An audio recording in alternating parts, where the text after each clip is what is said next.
तो भाइयों, यह सुरक्षा कवच जो देश को प्रगति की तरफ ले जाएगा कि नहीं ले जाएगा? तो सब लोग कहेंगे ले जाएगा।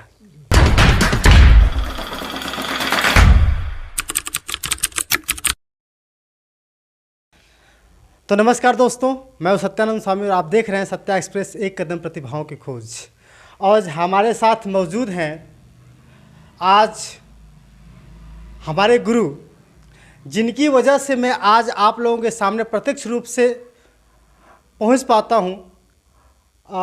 नाम तो जानते ही होंगे, नाम बताने की जरूरत नहीं है। भूषण दुबे और सत्या में गुरु नहीं हूँ, मित्र हूँ। और सबके प्रति शुभ भाव रखना है। और गुरु किसी को बनाना भी मत। गुरु बनाओगे तो जो मैं कहूँगा वही करना पड़ेगा, और जो मैं कहूँगा वही करोगे तो तुम्हारा विवेक कहाँ गया? तो इसलिए ठीक है, हमारे अग्रज हैं। अच्छा सुनो, चलो उसमें एक सुधार करना है कि हमारे अच्छे गुणों को स्वीकार करना है और हमारे जो बुरे गुण हैं उस पर टोका टाकी भी करना है। ठीक है, तो अच्छे जो गुण हैं उसके लिए गुरु मान सकते हो। जी। तो आज त्रिस्तरीय चुनाव चल रहा है प्रधानी का, और बहुत से जो वोटर्स हैं आज की डेट में परेशान हो चुके हैं, क्योंकि हर जगह एक ही गांव में 10-10 प्रधान पद के लिए चुनाव लड़ने के लिए तैयार हो गए हैं। तो जो वोटर्स हैं, वोटर्स परेशान हो चुके हैं, तो उनके लिए क्या कहना चाहेंगे आप? यह मत का दान है, यह दान है, दान करते हैं।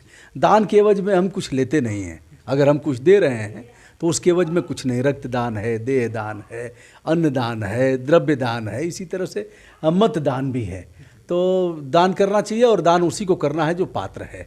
अगर वह पात्र नहीं है तो दान नहीं करना चाहिए। और कोई विवश नहीं कर सकता, समय बदल गया है और लोगों को चुपचाप रह करके खेती बाड़ी करते हुए और इस बात का विचार करना है कि कौन अच्छा प्रत्याशी है, जो दारू मुर्गा देता है, जो शराब पिलाता है, जो लोगों को पैसे देता है, उसको तो कदापि वोट नहीं देना चाहिए। वह आज अगर वोट खरीद रहा है तो कल सत्ता बेचेगा। वोट खरीदेगा तो सत्ता बेचेगा ही। जैसे कि हम आपका वीडियो अक्सर देखते रहते हैं, तो उसमें आप कहीं भी गाड़ी, जैसे अभी कुछ ही दिन पहले आप इतने सरल भाव से हम लोगों से मिलते हैं और बहुत जगह जाते हैं, सरल भाव से मिलते रहते हैं। लेकिन कभी कभी आप ऐसा, आपको लगता है आपके चेहरे पर इतनी गुस्सा चढ़ गया होगा, तो ऐसा आप कैसे कर लेते हैं कि एक बार सरल भी होते हैं, फिर ऑटोमेटिक गुस्सा आ जाता है, फिर प्यार भी जताने लगता है? सत्या क्या है, देखो, गुस्सा एक स्वाभाविक प्रवृत्ति है। और अगर हमारे मन के विपरीत अगर कोई काम, कोई दबाव डाल रहा है तो गुस्सा आता है। ऐसे तमाम मामलों में आता है, गुस्सा आ जाता है। प्रायश्चित भी करता हूँ कि गुस्सा नहीं आना चाहिए, गुस्से को रोकना चाहिए, गुस्से का शमन करना चाहिए। लेकिन गुस्सा आता है तो कभी कभी उतारना भी चाहिए। लेकिन उतार करके फिर अगर चूक हुई है तो उसके लिए पश्चाताप भी करना चाहिए। प्रयास यह होना चाहिए कि गुस्सा न आए। गुस्सा नुकसान करता है अंततः।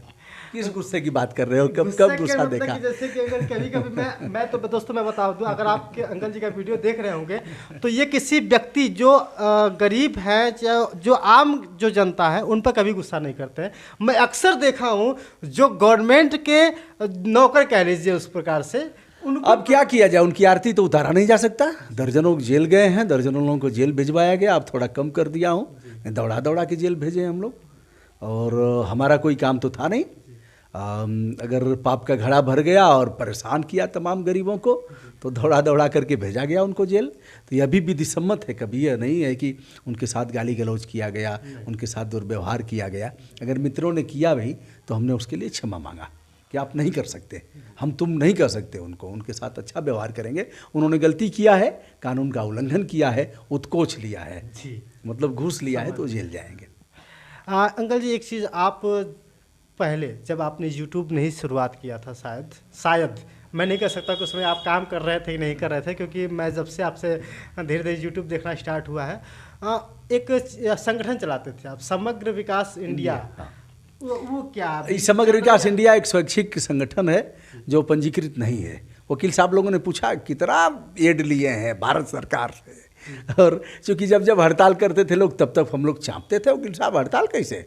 वकील साहब को संविधान पढ़ाइए, वकील साहब को कानून का ज्ञान कराइए। तो वकील साहब लोगों ने मुकदमा कर दिया। प्रस्ताव पास हुआ कि इनका वकालत कोई नहीं करेगा, जो करेगा उसको बार से निकाल दिया जाएगा। तो हम लोग अपनी वकालत अपने शुरू किए। तो ऐसे ही है। क्या पूछ रहे थे? ये पूछा कि समग्र विकास इंडिया हाँ, संगठन तो समग्र विकास इंडिया हम लोगों ने एक संगठन बनाया, तो वह संगठन पंजीकृत नहीं था, तो वकील साहब लोगों को लिख के दे दिया गया था, न लिया है न आगे लेंगे, तो हमने लिया ही नहीं है। उनको लगा कि कोई एनजीओ पर आकर के और मजा मार रहे हैं, तो वकील साहब गलत नंबर आपने डायल कर दिया है, और कहीं जाकर के सही नंबर डायल करिए, यह गलत नंबर है और यहाँ से कुछ मिलने वाला नहीं है आपको।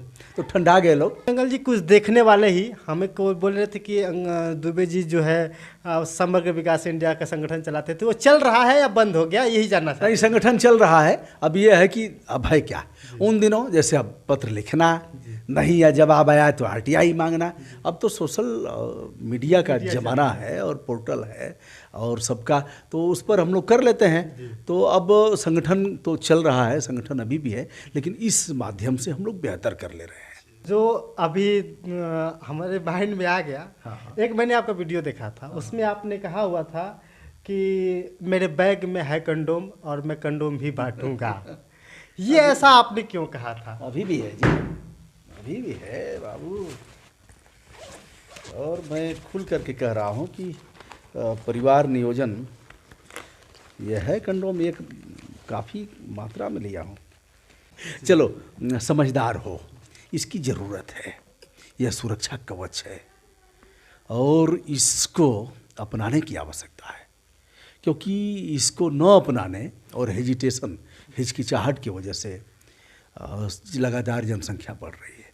जनसंख्या बढ़ेगी, विकास नहीं पहुंच पाएगा, बच्चे नहीं पढ़ पाएंगे, पोषण नहीं हो पाएगा, स्वास्थ्य सेवाएं वहां तक नहीं पहुंच पाएंगी, इसलिए 1 या 2 बस। तो हम इसका पालन नहीं कर पाए। हम जहां तक बन पड़ेगा पालन कराएंगे, लोगों के बीच जाएंगे। किसी समाचार पत्र और किसी की ज़रूरत नहीं है, जो छापेगा वह छापेगा, जिसको चलाना होगा वो चलाएगा। लेकिन सत्या का चैनल है, BBM वर्ल्ड है, ब्रजभूषण मार्कंडेय है, अभिव्यक्ति इंडिया है, तमाम इस तरह के जो चैनल हैं जो मित्रों के हैं, लोकहित इंडिया है, यह सब चलाएंगे और हम लोग इतना इसको फैलाएंगे कि लोगों के जेहन तक यह बात पहुंच जाएगी। और शर्मिंदगी किस बात की है, यह सुरक्षा कवच है। और आशा करता हूं प्रधानमंत्री जी भी कभी मंच से दिखाएंगे, बहनों भाइयों, यह सुरक्षा कवच जो देश को प्रगति की तरफ ले जाएगा कि नहीं ले जाएगा, तो सब लोग कहेंगे ले जाएगा जी। तो दोस्तों अभी देख रहे थे कि अंकल जी एक अच्छी बात बताएं कि आज परिवार नियोजन की ज़रूरत है, जिसको आदमी नहीं समझ पाता है। और भी अंकल जी से हम कहना चाहेंगे, हमारे दर्शकों के लिए आप क्या कहना चाहेंगे? बस यही है कि प्रतिपल राष्ट्रीय उत्थान के प्रति, अपने परिवार के प्रति, अपने लिए जीने के साथ साथ देश के लिए जीना है, हमारी फंडामेंटल ड्यूटी है, जिसकी बात मैं करते रहता हूँ। नागरिक कर्तव्य हैं और अच्छा करना है, अच्छा सोचना है, लिखना पढ़ना है, सीखना है, प्रतिपल देश के लिए समर्पित कर देना है अपने आप को। दोस्तों उम्मीद है कि हमारी बातचीत आपको अच्छी लगी होगी, और मैं चाहूँगा कि अगर वीडियो अच्छी लगी है तो लाइक करें, कमेंट करें, हमारी शुभकामनाएं। बहुत अच्छी मेहनत कर रहे हैं सत्या, और सत्या हमारे गांव के बगल के हैं, परिवार के सदस्य हैं, और सत्या के लिए हमारी शुभकामनाएं। आशा करता हूं आप सभी भी सत्या और सत्या के चैनल के लिए अपना प्यार देंगे।